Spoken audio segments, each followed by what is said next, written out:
Today on our 2011 Chevy Silverado, we'll be installing the B&W Custom Underbed Install Kit for B&W Fifth Wheel Companion Trailer Hitches. Part number BWGNRK1012-5W. This install kit will include the B&W gooseneck hitch, which will install underbed, part number BWGNRK1012. We'll go ahead and go over operation of our new gooseneck hitch. With our gooseneck handle in the lock position, we'll need to unlock it to put our gooseneck ball in place. So we'll pull the handle out, rotate the handle forward to hold it out in the unlocked position. Then we'll go ahead and take our gooseneck ball, drop it in place, and relock the handle by pulling out on the handle, shifting it back towards the rear of the vehicle, and letting it go, and the spring will lock it into place. We'll go ahead and check the ball. Then once we're finished using our gooseneck ball, we can turn it over and put it in the stored position by unlocking the handle, turning the ball over, and putting it back down into the gooseneck head. Then we'll relock the handle. We've already gone ahead and lowered and removed the spare tire and both rear wheels to make it easier to install the hitch. Next, we'll go ahead and lower the exhaust. To lower the exhaust, we'll need to remove the rubber isolators from the metal hangers. To make it easier to do this, we'll spray each one with some spray lubricant first, and then use a pry bar of pliers to remove the rubber isolator from the metal hanger. This will allow a little mobility of the exhaust without completely removing it. Next, we'll need to remove a portion of the exhaust heat shield between the hat channels where our gooseneck hitch will sit. We'll first go ahead and mark the heat shield and then cut it off using a rotary cutoff wheel.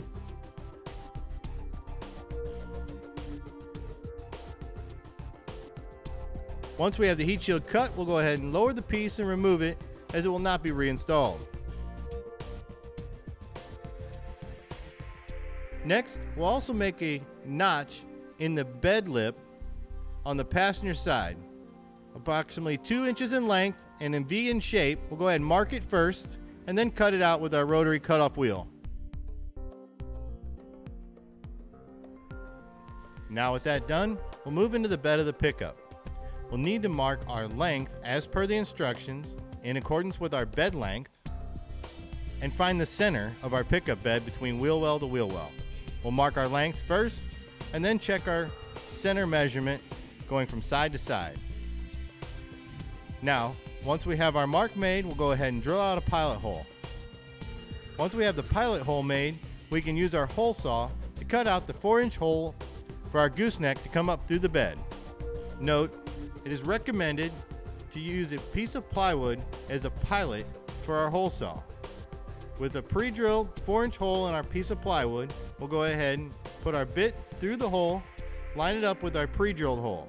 Then we'll slide the plywood down over our hole saw to the point where we can stand on it to hold it in position while we drill out the hole through the pickup bed. Once we drill out the hole, we'll go ahead and remove the drill and the piece of plywood. We can start installing the cross members. Starting with the forward cross member, which will be the angled steel, we'll slide it into position with the pre-drilled holes facing the rear of the vehicle. As we slide it over the frame rail between the pickup bed and the frame, we'll slide it all the way over to the other side, even as possible, and sliding it in front of our 4-inch hole in the pickup bed, approximately 6 inches. Now with the forward cross member in position, the second hole from the end of the driver's side, we'll need to install a 1.5-inch bolt and washer.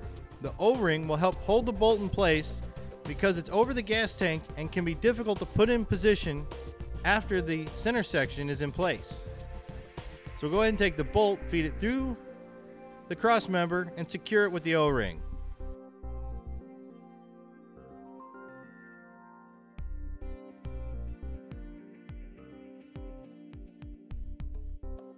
Next, we're going to install the center section or gooseneck head. Now, to assist in installing it and holding in position, we're going to use an apparatus where a bracket will drop down through our cutout hole and hold the gooseneck head with the pin lock. we'll line up the hole in the bracket with the pin lock and then use the apparatus to pull the head up into position. Once in place, we'll rotate the forward cross member so that the pre-drilled holes in the cross member line up with the pre-drilled holes in the gooseneck head. Now we're ready to put our cross member in position.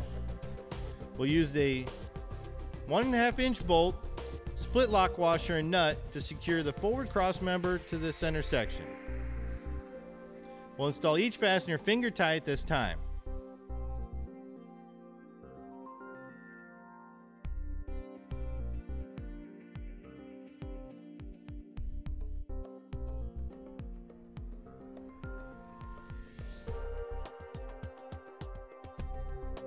Now we'll go ahead and put our rear cross member in position. Note, it's best to mark the position for up and down as the pre-drilled holes in the cross member are offset. The center holes should be offset down and will be less than 1 inch from the edge. The long side will be approximately 1 1/4 to the center of the threaded hole. We'll go ahead and mark this to make it easier after we get it installed to know which side is up. Once we get the rear cross member over the frame, we'll go ahead and use our end wrench to rotate it up into position. Once we have it rotated in position, we'll make sure all of our attachment points line up and then install our 1/2 inch by 2 inch bolt, split lock washer, and flat washer to secure our head assembly to the rear cross member. Once again, we'll install each fastener finger tight.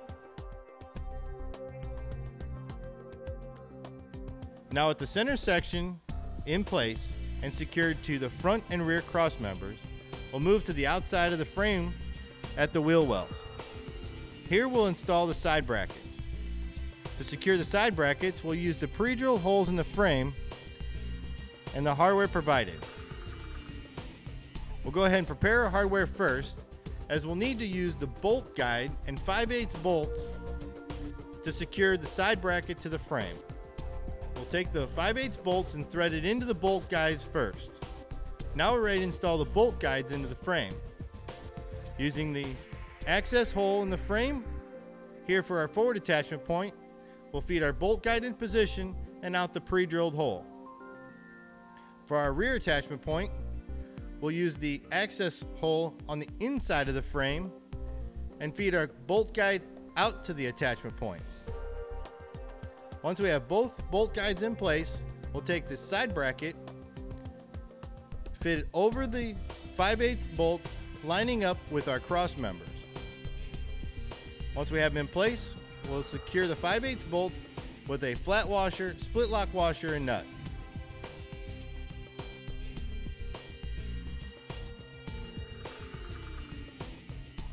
Now with one side done, we'll repeat the same process on the other side.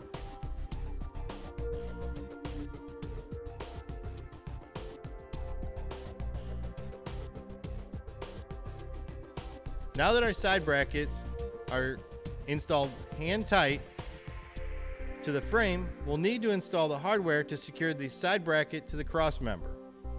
The forward attachment point will get a 1/2 inch by 1.5 inch bolt, flat washer, split lock washer, and nut.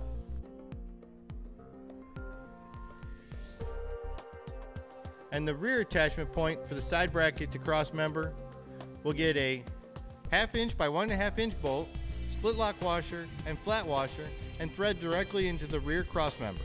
Now with all the hardware in place, we're ready to tighten it down and torque to specifications. We'll go ahead and start with the center section to cross members first.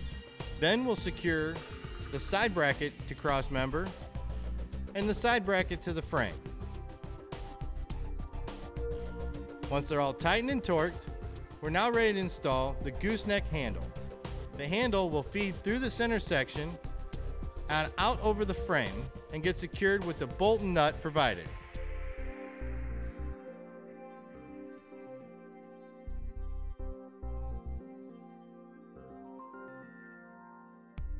Next, using the center section as a template, we'll go ahead and drill out for our U-bolt chain hold downs. Using the pre-drilled holes in the center section, we'll go ahead and drill a pilot hole first, going up through the center section and through the bed.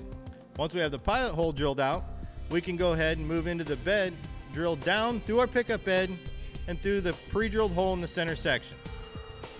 Once we have the holes drilled out, we'll go ahead and take our U-bolts and drop them in place. We'll move back underneath and go ahead and install the spring and lock nut to secure the U-bolt into position. Note, when tightening down the lock nut, you'll want the bottom of the lock nut to be flush with the bottom of the U-bolt. We can go ahead and reinstall our exhaust.